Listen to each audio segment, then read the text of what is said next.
Hello students, today we will start with English prose. I have chosen a chapter which is a very important chapter for your student career as well as for your life.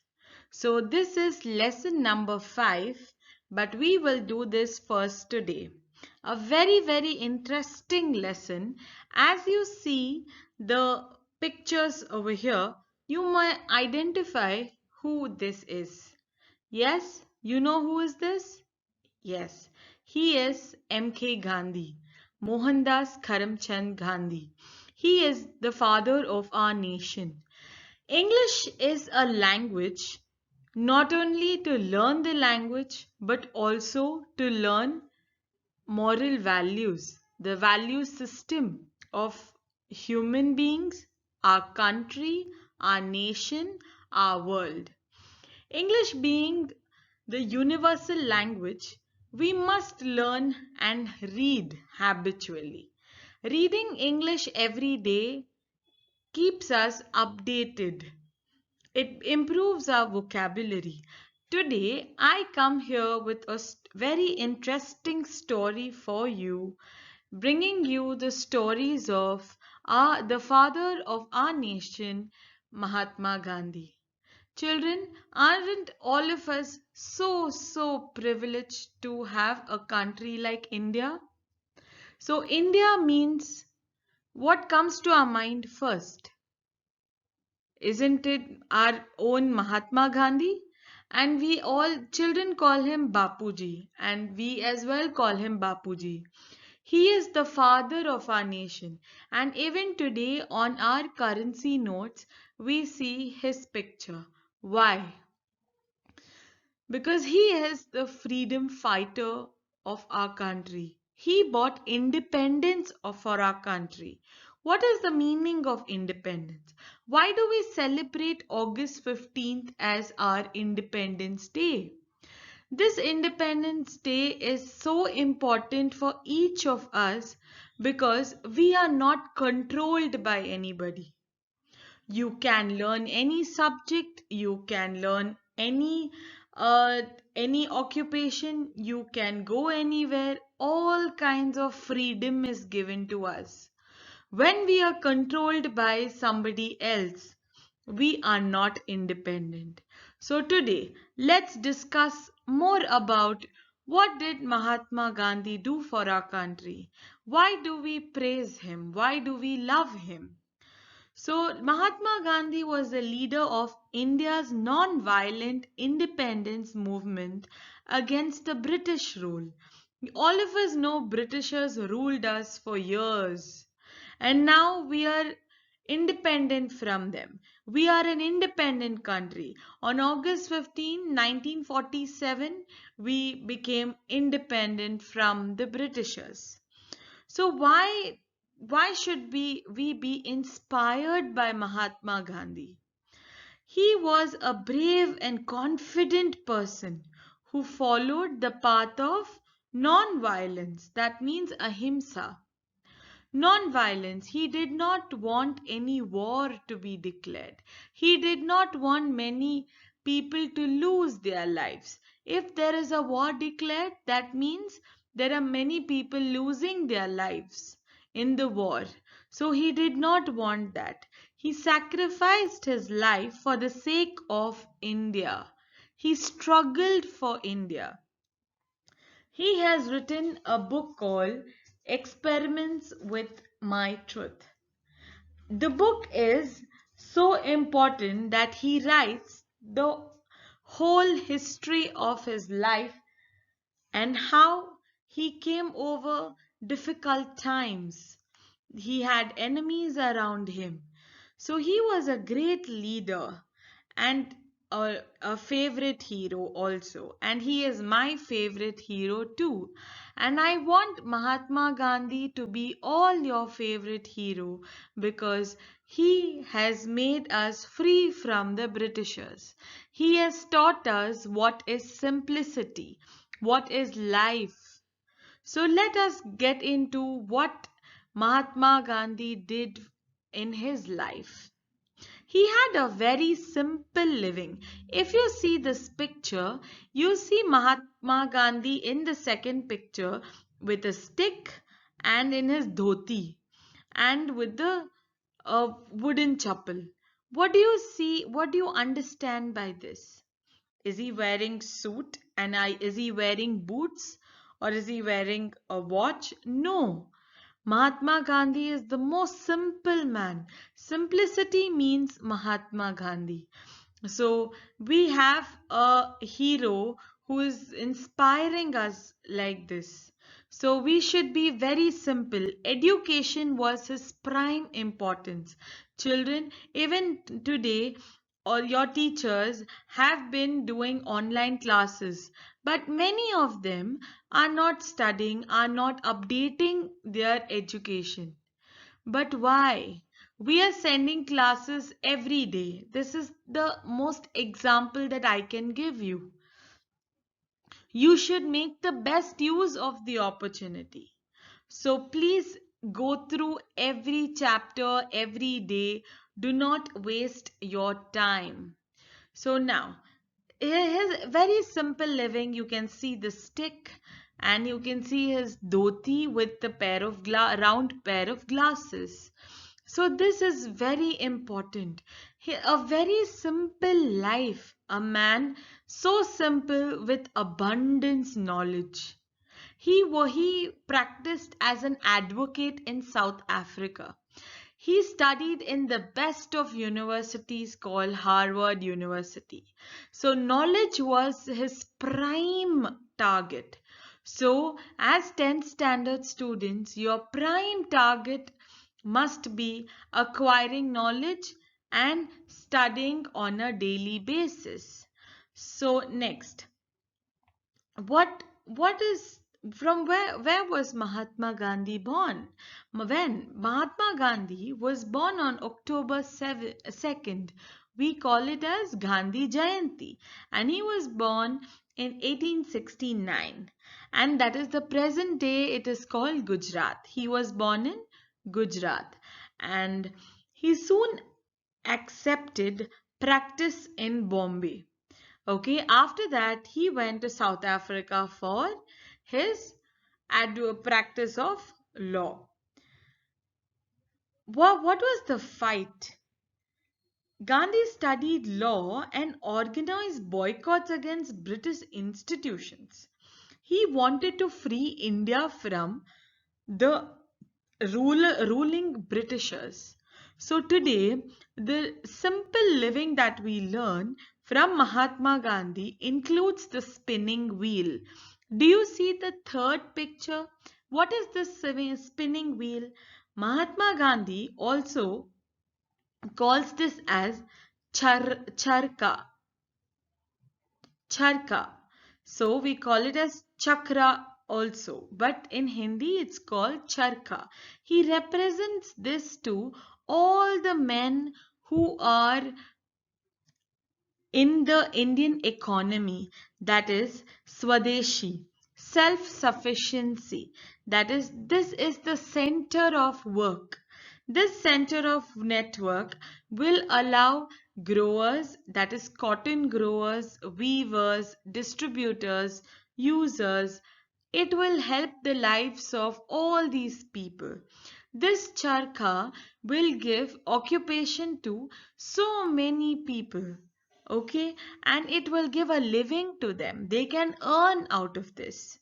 So this spinning yarn offers clothes to crores of countrymen. Correct? The clothes that we are wearing today. Today we have textiles. Correct? Those days there was no textiles. The Britishers had the textiles. So this is how we started textiles. Gandhiji started, and today we call it khadi. It is a government emporium based on the principles of Mahatma Gandhi. Gandhiji also called the spinning wheel as Kamadhenu. Why is it? What is Kamadhenu, children?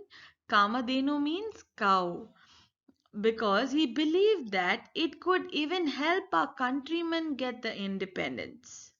A cow could fulfill our every wish. He is a blessed animal Because do you know why Kamadhenu is a blessed animal? How do we get milk? Because of cow. How is it produced? It is produced by the cow. So it is a wish which it could be fulfilled. And now this spinning wheel represents India. That is, that is the Swadeshi and self-sufficient wheel. The network of cotton growers and users and distributors. Mahatma Gandhi has explained to us in his My Experiments with Truth, the book that Gandhiji has written. And today we will discuss about a chapter called What is Moral Action? There is a chapter called What is Moral Action?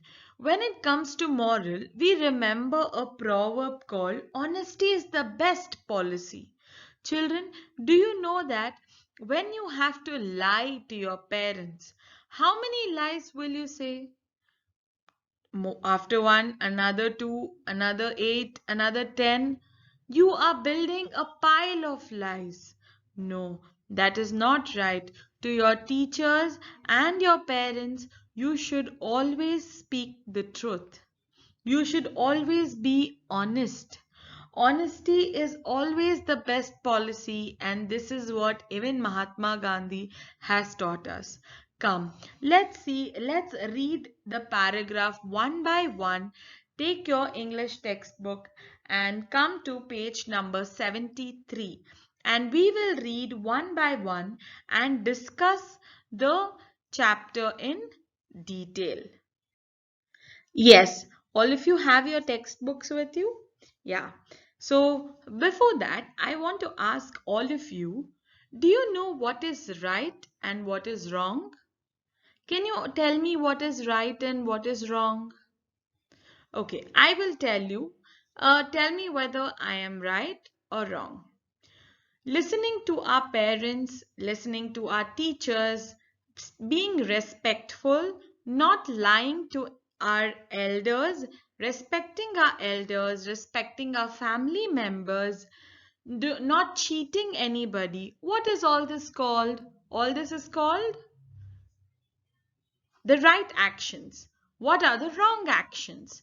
Wrong actions like cheating, robbing, telling lie to our elders, disrespecting our elders, cheating the outsiders, all these are wrong actions. Now all of you know what is right and what is wrong. Now what is moral action? Moral action is being honest. Being honest to yourself, being honest to people around you. What happens when you're dishonest? When you are dishonest, you are reducing your lifespan. Yes, I mean to say, I will tell you a small story. There are two angels sitting on your shoulder.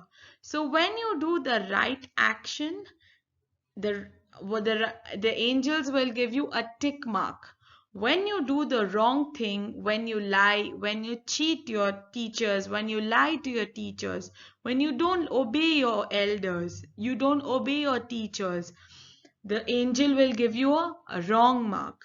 The number of rights that you do now, you want to get 90% in your board exam, but you have studied everything, but you will get only 80%. Why? Because you have cheated. You have not acted morally. You have not been honest. Being honest is very important. So you will not get 90% even though your efforts are 100%. So being honest, being truthful, being respectful is very important. Today what we are going to learn is all about being honest. Okay, so being honest and being moral is very important. You all of you have learned moral science from your lower classes. What has the moral science taught you? To believe in God, to work hard, to respect elders, correct? So today we will read a few of these We will read a few paragraphs and understand what this chapter is all about. Shall we start reading together? Yes. Take a pencil and point out to the sentences I am reading. If you have any confusion with the words, you may underline them and we will look at the meanings of it later. When can it be said that a particular action is moral? In asking this question, the intention is not to contrast moral with immoral actions, but to consider many of our everyday actions against which nothing can be said from the conventional standpoint and which some regard as moral. What did we understand by this sentence?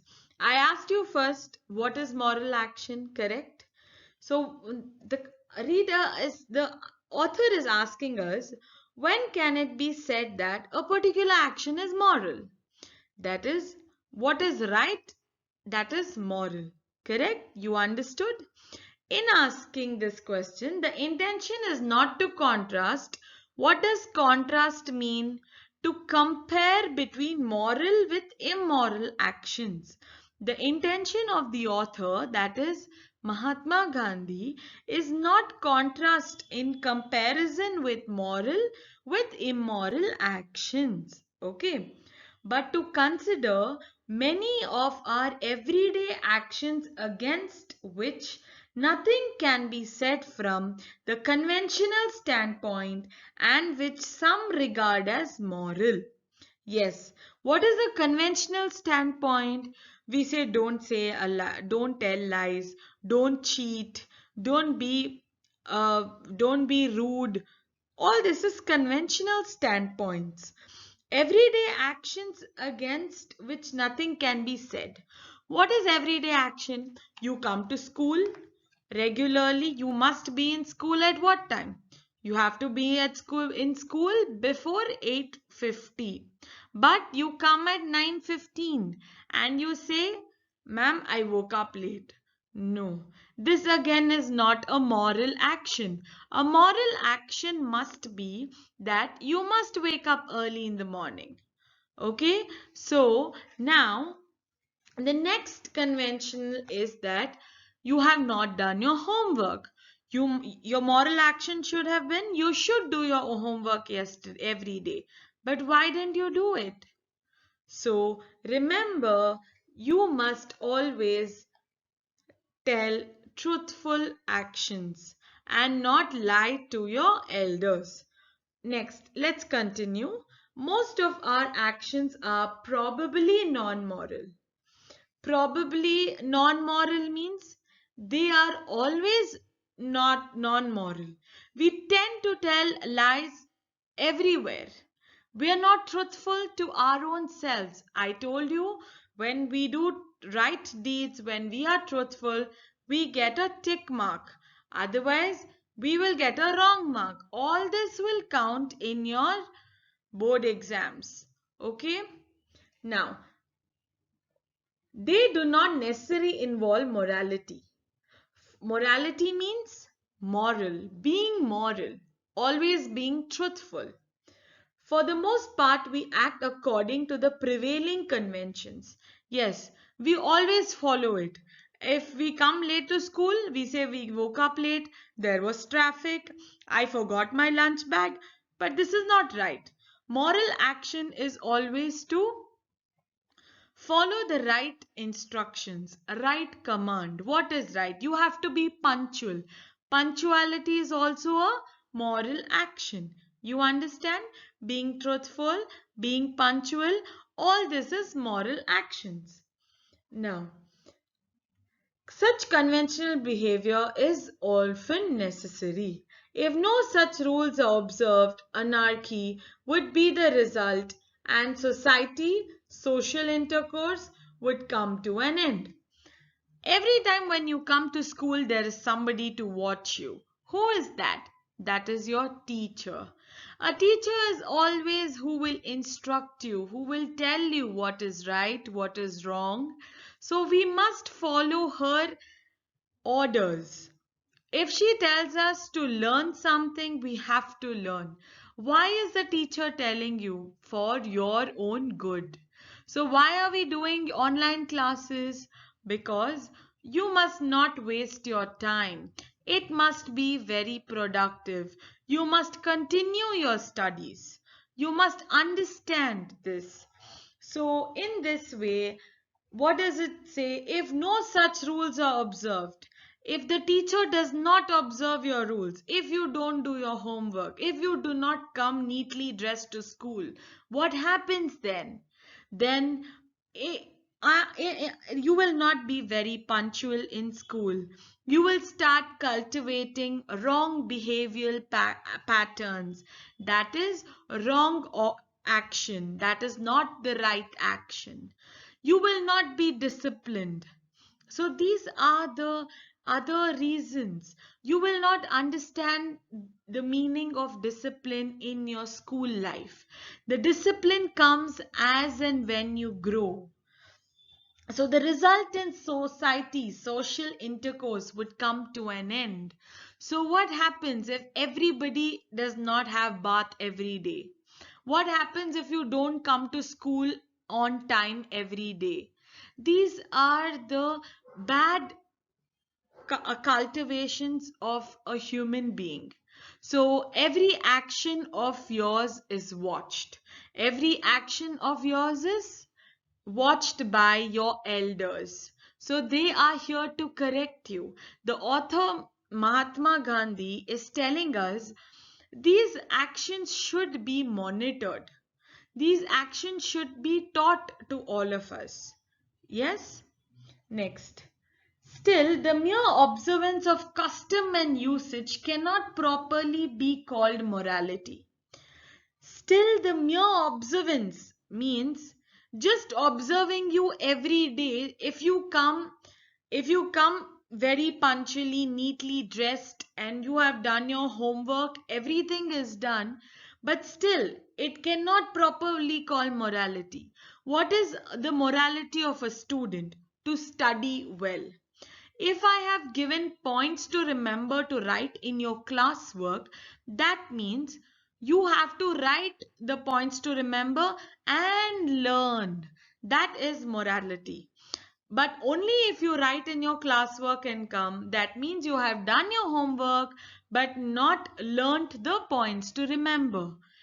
Let's read the sentence again and understand what the author is telling us. Still, the mere observance of your homework of and usage cannot properly be called morality. Yes, only just you have written the points to remember. I cannot call the action as moral action. The action should be you should have learnt the points. The same way, children, you should always be truthful to your parents. If you cheat your parents, there is always somebody watching you. Who is that? That is God.